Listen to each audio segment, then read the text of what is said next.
Hello friends and welcome to आप सभी का अपना चैनल स्टडी क्लब। इस वीडियो में हम लोग फिर से कंटिन्यू करने जा रहे हैं क्लास 10 CBSE ज्योग्राफी के 4th चैप्टर एग्रीकल्चर को।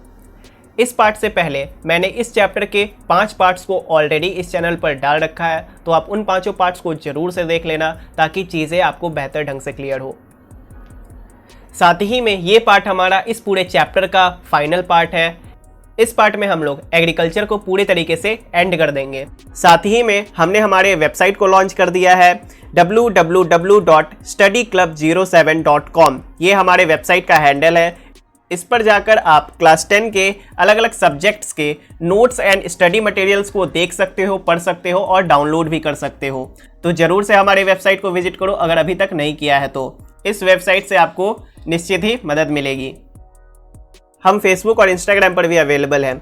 स्टडी क्लब 07 हमारा हैंडल है, दोनों ही जगह पे आप सर्च करके भी फॉलो कर सकते हो दोनों जगह पे, और दोनों का लिंक आपको डिस्क्रिप्शन में मिल जाएगा। आप वहाँ से भी हमें फॉलो कर सकते हो, वहाँ पे भी फॉलो कर लो हमें। वहाँ पे भी हम लोग काफ़ी अच्छे पोस्ट्स डालते हैं जो कि आपके नॉलेज को और भी ज़्यादा इंक्रीज़ करेंगे। तो ज़रूर से हमें फॉलो कर लो अगर अभी तक नहीं किया है तो। और साथ ही में अगर आप इस चैनल पर पहली बार आए हो तो चैनल को सब्सक्राइब जरूर से कर लेना और बेल आइकन को भी प्रेस कर देना ताकि आगे आने वाली वीडियोस की नोटिफिकेशन आपको मिल सके और आप समय पे उन सारे वीडियोस को देख भी सको। तो बहुत हुई बात, नाउ लेट्स स्टार्ट। इस पार्ट में हमें टॉपिक्स पढ़ना है contribution of agriculture to the national economy, employment and output. National economy, employment और आउटपुट में एग्रीकल्चर सेक्टर का क्या कंट्रीब्यूशन है, इस टॉपिक में हम लोग इसी चीज़ को देखेंगे। और हमारा चैप्टर फिनिश होगा impact of globalisation on agriculture. तो हम लोग अपने चैप्टर को फिनिश करेंगे by finishing the topic impacts of globalisation on agriculture. Globalisation का इम्पैक्ट एग्रीकल्चर पर क्या रहा है, इस टॉपिक के अंदर हम लोग उसी चीज़ को देखेंगे। और इन दोनों टॉपिक्स को एंड करते ही हमारा ये चैप्टर भी एंड हो जाएगा। So are you excited? Let's finish this chapter. Contribution of agriculture to the national economy, employment and output. National income. तो सबसे पहले हम लोग नेशनल इनकम में एग्रीकल्चर का क्या कंट्रीब्यूशन रहा है वो देखते हैं। Agriculture has been the backbone of the Indian economy. Indian economy की बैकबोन रही है एग्रीकल्चर हमेशा से ही। एग्रीकल्चर को इंडियन इकोनॉमी का बैकबोन कहा जाता है। क्यों? क्योंकि मैक्सिमम नंबर ऑफ पीपल हमारे यहाँ एग्रीकल्चर सेक्टर में ही एम्प्लॉयड हैं। From 1951 the share of agriculture in the gross domestic product GDP is continuously declining. तो देखो 1951 के बाद से जो एग्रीकल्चर का शेयर है GDP में हमारे, वो कंटिन्यूसली डिक्लाइन होता जा रहा है, वो कंटिन्यूसली कम से कम होता जा रहा है। ठीक है। गवर्नमेंट कंसर्न, तो इस चीज़ के लिए गवर्नमेंट ने क्या क्या स्टेप्स उठाए, ठीक है, वो हम यहाँ पे देखेंगे। एग्रीकल्चर सेक्टर हमारा बैकबोन है इंडियन इकोनॉमी का। उसका जो शेयर है GDP में वो 1951 के बाद से कंटिन्यूसली डिक्रीज होता जा रहा है। तो इसके लिए गवर्नमेंट ने कुछ स्टेप्स उठाए, वही हम गवर्नमेंट कंसर्न में देखने वाले हैं। Made efforts to modernise agriculture. Government ने सबसे पहले एग्रीकल्चर को मॉडर्नाइज करने का काम शुरू कर दिया। ठीक है। मॉडर्नाइज में वही आपका ग्रीन रेवोल्यूशन आ जाएगा, वाइट रेवोल्यूशन आ जाएगा। ठीक है। तो देखो यहाँ पे जो गवर्नमेंट कंसर्न के अंदर जो पॉइंट्स आएंगे वो बेसिकली आपके टेक्नोलॉजिकल एंड इंस्टीट्यूशनल रिफॉर्म्स वाले ही पॉइंट्स आएंगे। ठीक है। क्योंकि एग्रीकल्चर सेक्टर का शेयर GDP में कम होना ये एक एग्रीकल्चर सेक्टर का प्रॉब्लम है। और मैंने आपको पिछले ही वीडियो में बताया है कि फार्मर्स के जितने भी प्रॉब्लम्स थे या फिर एग्रीकल्चर सेक्टर में जितने भी प्रॉब्लम्स थे उनको इवेड करने के लिए गवर्नमेंट ने टेक्नोलॉजिकल और इंस्टीट्यूशनल रिफॉर्म्स लाए। तो यहाँ भी बेसिकली वही टेक्नोलॉजिकल और इंस्टीट्यूशनल रिफॉर्म्स वाले पॉइंट्स आ जाएंगे। एक बात मैं आपको बता देता हूँ, फार्मर के प्रॉब्लम को इवेड करने के लिए या फिर एग्रीकल्चर सेक्टर्स में जितनी भी प्रॉब्लम थी उनको इवेड करने के लिए गवर्नमेंट ने क्या क्या स्टेप्स उठाए, ये अगर आपसे क्वेश्चन पूछा जाता है तो इस तरह के क्वेश्चन में आप टेक्नोलॉजिकल और इंस्टीट्यूशनल रिफॉर्म्स वाली बात लिख सकते हो। ठीक है। चाहे आपसे ये भी क्वेश्चन पूछ दे कि GDP में एग्रीकल्चर सेक्टर के शेयर को बढ़ाने के लिए गवर्नमेंट ने किन किन स्टेप्स को लिया, तो उसमें भी आप टेक्नोलॉजिकल और इंस्टीट्यूशनल रिफॉर्म्स वाली बात लिख सकते हो। established Indian Council of Agricultural Research ICAR, agricultural universities etcetera. तो जीडीपी में एग्रीकल्चर का शेयर बढ़ाने के लिए Indian council of agricultural research ICAR को एस्टैब्लिश किया गया। बहुत सारे एग्रीकल्चरल यूनिवर्सिटीज़ खोले गए, ठीक है। Veterinary services and animal breeding centres, horticulture development, weather forecast etcetera were given priority, ठीक। तो बहुत सारे वेटेरिनरी सर्विसेज प्रोवाइड किए जाने लगे, एनिमल ब्रीडिंग सेंटर्स खोले गए, हॉर्टिकल्चर डेवलपमेंट के लिए काम किया गया, वेदर फोरकास्टिंग प्रोवाइड की गई फार्मर्स को, ठीक है। ये सारी सर्विसेज प्रोवाइड करना शुरू कर दिया गवर्नमेंट ने फार्मर्स को।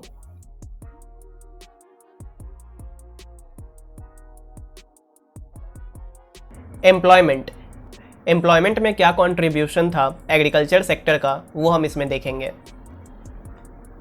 In India, more than half of the population is engaged in agricultural activities. तो इंडिया में हमारे पॉपुलेशन के हाफ से भी ज़्यादा लोग engaged है एग्रीकल्चरल एक्टिविटीज़ में। Over the time, the dependency of people on agriculture sector has decreased very less. तो समय बीतता गया बट लोगों की जो डिपेंडेंसी है ऑन एग्रीकल्चर सेक्टर वो काफ़ी कम हुई है, ठीक है। आई होप कि ये लाइन का मतलब आपको समझ में आ रहा होगा कि टाइम तो बीतता गया बट अभी भी बहुत सारे लोग एग्रीकल्चर सेक्टर पे ही डिपेंडेंट हैं। ये सारी बातें आपको पढ़ी सी लग रही होगी। अगर आपने सेक्टर्स ऑफ इंडियन इकोनॉमी पढ़ा है तो ये सारी बातें वहाँ पे भी मैंने आपको बताई है कि एग्रीकल्चर सेक्टर में एम्प्लॉयमेंट कितनी है लोगों की, एग्रीकल्चर सेक्टर का शेयर क्या है जीडीपी में। ये सारी बातें मैंने आपको सेक्टर्स ऑफ इंडियन इकोनॉमी में भी बताया हुआ है, इकोनॉमिक्स के चैप्टर 2 में। तो बेसिकली इस चैप्टर में वही सब रिपीट हो रहा है, ठीक है। तो बेसिकली इस चैप्टर में भी वही सब रिपीट हो रहा है। सो आई होप कि आपको ज़्यादा दिक्कत नहीं हो रहा होगा इन सारी चीज़ों को समझने में।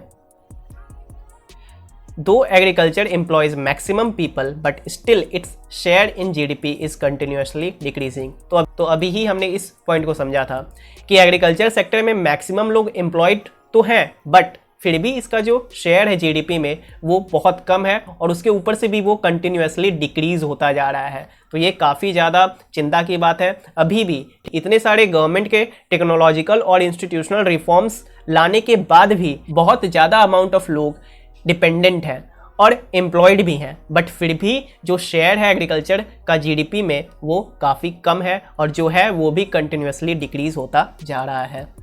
सो आई होप कि आपको क्लियर हो गया होगा कि नेशनल इनकम और एम्प्लॉयमेंट में एग्रीकल्चर सेक्टर का या फिर एग्रीकल्चर का क्या कंट्रीब्यूशन है। Some more problems faced by Indian farmers. तो पिछले वीडियो में मैंने आपको बताया था some problems faced by Indian farmers, उसके बाद मैंने आपको बताया था टेक्नोलॉजिकल एंड इंस्टीट्यूशनल रिफॉर्म्स। तो और भी कुछ प्रॉब्लम्स है जो कि इंडियन फार्मर्स के द्वारा फेस किया जाता है। यहाँ पे मैंने उन्हीं प्रॉब्लम्स को लिखा है। इन प्रॉब्लम्स को भी आप उन्हीं प्रॉब्लम्स के नीचे लिख सकते हो जो कि आपने पिछले पार्ट में पढ़ा था, ठीक है। High competition with international market. Indian farmers को फेस करना पड़ता है high competition with international market. International market में काफ़ी ज़्यादा वेल ट्रेंड, काफ़ी ज़्यादा वेल इक्विप्ड फार्मर्स होते हैं और उनके द्वारा जो क्रॉप ग्रो करवाया होता है वो काफ़ी ज़्यादा बेहतर होता है इंडियन फार्मर्स जो क्रॉप ग्रो करवाते हैं उनसे। तो इस वजह से काफ़ी ज़्यादा कंपटीशन का सामना करना पड़ता है इंडियन फार्मर्स को with international market. International market में जब इंडियन फार्मर्स अपना क्रॉप बेचने निकलते हैं तो वहाँ पे उन्हें इस दिक्कत का सामना करना पड़ता है। Reduction in the public investment in agriculture sector. तो एग्रीकल्चर सेक्टर में जो पब्लिक इन्वेस्टमेंट है, जो गवर्नमेंट का इन्वेस्टमेंट है वो काफ़ी ज़्यादा कम है, ठीक है। वो काफ़ी ज़्यादा कम है प्लस और भी कम होता जा रहा है, ठीक है। अगर हमारी गवर्नमेंट एग्रीकल्चर सेक्टर में इन्वेस्ट नहीं करेगी तो हमारे फार्मर्स के पास उस तरह की चीज़ें नहीं आ पाएंगी जिसके हेल्प से वो उस क्वालिटी का क्रॉप ग्रो कर सके जो कि हाई कंपटीशन झेल सके इंटरनेशनल मार्केट में, इंटरनेशनल मार्केट में अच्छा कर सके, ठीक है, अच्छा परफॉर्म कर सके और इंटरनेशनल फार्मर्स को भी कंपटीशन दे सके। Subsidy on fertilizers is decreased leading to increase in the cost of production. तो फर्टिलाइजर्स पे गवर्नमेंट के द्वारा सब्सिडी दी जाती थी फार्मर्स को, वो भी डिक्रीज होती जा रही है, ठीक है। तो सब्सिडी डिक्रीज होने के कारण जो कॉस्ट ऑफ प्रोडक्शन है फार्मर्स के लिए वो बढ़ गया है, ठीक है। तो इससे भी उन्हें प्रॉब्लम्स झेलना पड़ता है।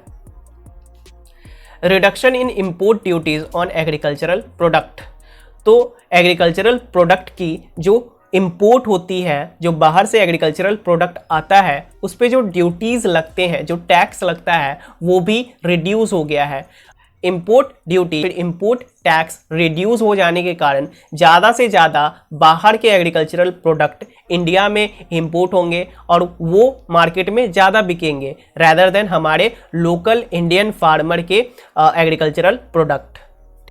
तो ये कुछ और प्रॉब्लम्स हैं जो कि इंडियन फार्मर्स प्रेजेंट समय में फेस कर रहे हैं। इनको इवेट करने की, इनको हटाने की काफ़ी ज़्यादा ज़रूरत है और इससे ही हमारा जो एग्रीकल्चर सेक्टर है जो कि अभी बहुत ही ज़्यादा प्रॉब्लम में है और हमारे जो फार्मर्स हैं जो कि बहुत ही ज़्यादा प्रॉब्लम्स में है, उनका कंडीशन बेहतर होगा और हमारा एग्रीकल्चर सेक्टर भी इंटरनेशनल मार्केट में बेहतर परफॉर्म कर सकेगा, ठीक है। तो इसको बेहतर करने का सीधा सीधा जिम्मेदारी है हमारे गवर्नमेंट का, ठीक है। गवर्नमेंट अगर चाहेगी तभी हमारी जो एग्रीकल्चरल सेक्टर है वो बेहतर हो सकती है। अब आ गए हम लोग अपने चैप्टर के फाइनल टॉपिक में जो कि है impacts of globalisation on agriculture. तो सबसे पहले ग्लोबलाइजेशन को समझ लो। ग्लोबलाइजेशन होता क्या है? तो ग्लोबलाइजेशन को सिंपल टर्म्स में मैं आपको समझाऊं तो इसमें एक कंपनी या फिर कोई एक प्रोडक्ट या फिर कोई एक चीज़ एक पर्टिकुलर देश से निकलकर बाहर के देशों में भी पहुंचने लगती है और वहाँ पे भी वो बिकने लगती है, वहाँ पे भी वो सेल होने लगती है, ठीक है।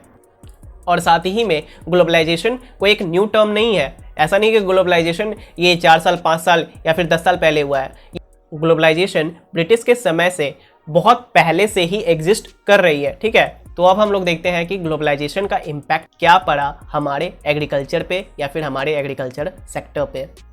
एक्सपोर्ट ऑफ इंडियन स्पाइसेस, तो ग्लोबलाइजेशन की वजह से ही इंडियन स्पाइसेस का एक्सपोर्ट होने लगा। इंडियन स्पाइसेस बाहर जाने लगी, बाहर के देशों में जाने लगी और वहाँ पे भी बिकने लगी, ठीक है। Indian spices were exported to different countries. ये जो इंडियन स्पाइसेस का एक्सपोर्ट है वो बहुत पहले से ही हो रहा है, ठीक है। इसलिए मैंने कहा कि ग्लोबलाइजेशन कोई एक न्यू टर्म नहीं है। ग्लोबलाइजेशन हमारे लिए बहुत पुराना टर्म है। ग्लोबलाइजेशन बहुत पहले से एग्जिस्ट करता हुआ आ रहा है। ब्रिटिश के समय में भी स्पाइसेस जो है हमारी वो डिफरेंट कंट्रीज़ में एक्सपोर्ट हुआ करती थी और इनफैक्ट उससे पहले भी हुआ करती थी, ठीक है। ब्रिटिश के आने के पहले भी बहुत सारे लोग जो बाहर से इंडिया आए थे वो इंडियन स्पाइसेस से अट्रैक्ट हुए थे। उन्हें इंडियन स्पाइसेस काफ़ी अच्छा लगा था और उन्होंने भी इंडियन स्पाइसेस को अपने कंट्री में या फिर बाहर के दूसरे कंट्रीज़ में एक्सपोर्ट किया था, ठीक है। तो ग्लोबलाइजेशन की वजह से ही जो हमारा इंडियन स्पाइसेस है उसका एक्सपोर्ट शुरू हो पाया बाहर के देशों में। Farmers of South India were encouraged to grow these crops. अब आपको पता है कि इंडियन स्पाइसेस बेसिकली हमारे यहाँ साउथ इंडिया में ग्रो करवाई जाती है। तो क्योंकि इंडियन स्पाइसेस का एक्सपोर्ट होने लगा तो इंडियन स्पाइसेस की डिमांड भी बढ़ गई और इसलिए साउथ इंडिया के जितने भी फार्मर्स थे उन्हें काफ़ी ज़्यादा इनकरेज किया जाता था स्पाइसेस को ग्रो करने के लिए। Export of cotton and flourishment of British textile companies. तो देखो ग्लोबलाइजेशन के वजह से ही हमारा जो कॉटन है वो बाहर के देशों में एक्सपोर्ट होना शुरू हो गया और ब्रिटिश टेक्सटाइल कंपनीज जितनी है उनका भी फ्लोरिशमेंट होने लगा। मतलब ब्रिटिश लोग क्या करते थे, यहाँ के कॉटन को एक्सपोर्ट करके इंग्लैंड में भेजा करते थे और वहाँ पे उन्होंने इसी कॉटन का यूज़ करके अच्छे अच्छे क्लोथ्स बनाए और बड़े बड़े ब्रिटिश टेक्सटाइल कंपनीज को सेटअप किया, ठीक है। Cotton was exported to Britain. Cotton को कहाँ एक्सपोर्ट किया जाता था? ब्रिटेन में। Cotton industry in Manchester and Liverpool flourished due to availability of good quality cotton from India. Manchester और लिवरपूल के कॉटन इंडस्ट्री वो काफ़ी ज़्यादा फेमस हुए because of good quality cotton that was exported from India. India के good quality cotton के कारण Manchester और लिवरपूल कॉटन इंडस्ट्री का काफ़ी ज़्यादा फैलाव हुआ, काफ़ी ज़्यादा फ्लोरिशमेंट हुआ। चंपारण मूवमेंट ऑफ 1917 का जो चंपारण मूवमेंट था, आपने हिस्ट्री में पढ़ रखा होगा, वो एक तरह से ग्लोबलाइजेशन के कारण ही हुआ था। ठीक है। Indigo was exported to Britain textile industries. Indigo को इंडिया से एक्सपोर्ट किया जाता था ब्रिटिश टेक्सटाइल इंडस्ट्रीज में। Farmers in India were forced to grow indigo on their land by British rulers. और इसलिए जो इंडिया के फार्मर्स थे उनको काफ़ी ज़्यादा फोर्स किया जाता था इंडिगो को ग्रो करने के लिए अपने लैंड पे बाय ब्रिटिश रूलर्स, जिस वजह से फार्मर्स के अंदर ब्रिटिश रूलर्स के अगेंस्ट गुस्सा भरता गया और वही चीज़ बाहर निकल कर आया in Champaran movement of 1917। This led the farmers to revolt against the British rulers through Champaran movement of 1917 Bihar. ठीक है। और इसी वजह से जितने भी फार्मर्स थे उन्होंने ब्रिटिश रूलर्स के अगेंस्ट रिवोल्ट कर दिया थ्रू चंपारण मूवमेंट ऑफ 1917, जो कि हुआ था बिहार में। New challenges for Indian farmers. तो ग्लोबलाइजेशन के कारण ही इंडियन फार्मर्स के लिए नए नए चैलेंजेस खड़े हो गए। Due to globalisation farmers of India exposed to new challenges. Globalisation के कारण ही इंडिया के जो फार्मर्स थे उनके पास नए नए चैलेंजेस सामने आए। Indian crops were not able to compete with other countries because of highly subsidized agriculture in those countries। India में जो क्रॉप्स ग्रो होते थे वो दूसरे कंट्रीज में ग्रो होने वाले क्रॉप्स के साथ compete नहीं कर पाते थे। क्यों? क्योंकि इंडिया में उतना ज़्यादा सब्सिडाइज्ड नहीं था एग्रीकल्चर, और अभी भी नहीं है। ठीक है। इसलिए ये प्रॉब्लम अभी भी है। ठीक है। और बाहर के कंट्रीज में एग्रीकल्चर काफ़ी ज़्यादा सब्सिडाइज्ड था और अभी भी है। ठीक है। इसका मतलब क्या हुआ? इसका मतलब ये हुआ कि अदर कंट्रीज़ में एग्रीकल्चर रिलेटेड एक्टिविटीज़ करने के लिए फार्मर्स को काफ़ी ज़्यादा सपोर्ट करती थी गवर्नमेंट वहाँ की। ठीक है। और अभी भी करती है, बट इंडिया में वैसा कोई सिस्टम ना था और अभी भी बहुत कमी है। ठीक है। इसलिए अभी भी जो हमारा इंडियन क्रॉप है वो बाहर के देशों के साथ compete करने में अनेबल होता है। तो ये कुछ इम्पैक्ट्स थे ग्लोबलाइजेशन के ऑन एग्रीकल्चर। आई होप कि ये टॉपिक आपको क्लियर हो गया होगा और साथ ही में इस वीडियो में बताई गई सारी बातें आपको क्लियर हो गई होंगी। इसी के साथ हमारा ये टॉपिक एंड होता है और इसी टॉपिक के साथ हमारा ये चैप्टर एंड होता है। आई होप कि इस चैप्टर में मैंने आपको जितनी भी बातें बताई हैं वो सारी बातें आपको क्लियर हो गई होगी। और अगर आपको सारी बातें क्लियर हो गई है तो इस बात के लिए एक लाइक ज़रूर कर देना वीडियो को, ताकि और भी लोग इस वीडियो को देख सके। और साथ ही में आप कमेंट बॉक्स में कमेंट भी कर सकते हो। आपके कमेंट हमें बहुत ही ज़्यादा मोटिवेट करते हैं और इसी मोटिवेशन की वजह से हम लगातार आपके लिए वीडियोज़ लाते रहते हैं। इस वीडियो में इतना ही। मैं मिलता हूँ आपसे अगले किसी और वीडियो में। तब तक के लिए पढ़ाई करते रहो। All the very best and bye bye.